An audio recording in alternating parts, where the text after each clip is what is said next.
Hi friends, வணக்கம். இந்த வீடியோவில் பார்த்தீங்கன்னா எக்ஸல் கிளிப்போர்டுன்னு சொல்லி ஒரு ஆப்ஷன் இருக்குது. அது எதுக்கு யூஸ் ஆகும் அதை பற்றி தெரிஞ்சுக்கலாம் இந்த வீடியோவில். சரிங்களா? ஃபஸ்ட்டு எக்ஸலில் பேசிக் பார்த்தீங்கன்னா காப்பி பண்ணி பேஸ்ட் பண்ணுறதுக்கு என்ன பண்ணுவோம், எந்த செல் வேணுமோ அந்த இடத்துல வச்சு Ctrl+C அண்ட் Ctrl+V இதான காலங்காலமாக பல யுகமாக செஞ்சுட்டு வந்துக்கிட்டு இருக்கோம். இப்போ இதுக்கு இன்னொரு மெத்தட் இருக்குது. சரிங்களா? அந்த மெத்தட் நான் உங்களுக்கு சொல்கிறேன், அப்போ தான் உங்களுக்கு அது புரியும். ஃபஸ்ட்டு இந்த இடத்துல ஹோம் பட்டன் கீழே பார்த்தீங்கன்னா கிளிப்போர்டுன்னு சொல்லி ஆப்ஷன் இருக்கும். அதை கிளிக் பண்ணிக்கோங்க.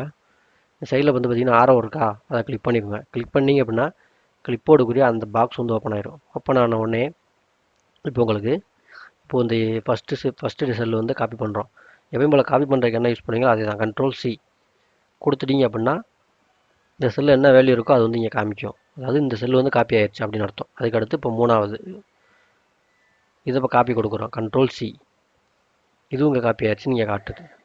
அதே மாதிரி இப்போ அஞ்சாவது Ctrl+C 1 2 3 4 5 இந்த இது சொல்கிறேன். சரிங்களா? அஞ்சாவது காப்பி பண்ணுறோம், இதுவும் காப்பி ஆயிடுச்சு. அதுக்கடுத்து ஏழாவது, இதுவும் Ctrl+C கொடுக்குறோம், இதுவும் காப்பி ஆயிடுச்சு.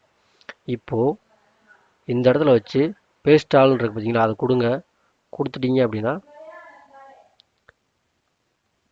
நம்ம காப்பி பண்ண அந்த செல் வேல்யூ ஃபுல்லாக பார்த்தீங்கன்னா மொத்தமாக இந்த இடத்துல வரும். அதே மாதிரி உங்களுக்கு எந்த இடத்துல உங்களுக்கு எது வேணுமோ அந்த இடத்துல வச்சு பேஸ்ட் கொடுத்துட்டீங்க அப்படின்னா உங்களுக்கு தேவையான இடத்துல உங்களுக்கு தேவையான டேட்டாவை மட்டும் நீங்கள் பேஸ்ட் பண்ணி யூஸ் பண்ணிக்கலாம். சரிங்களா?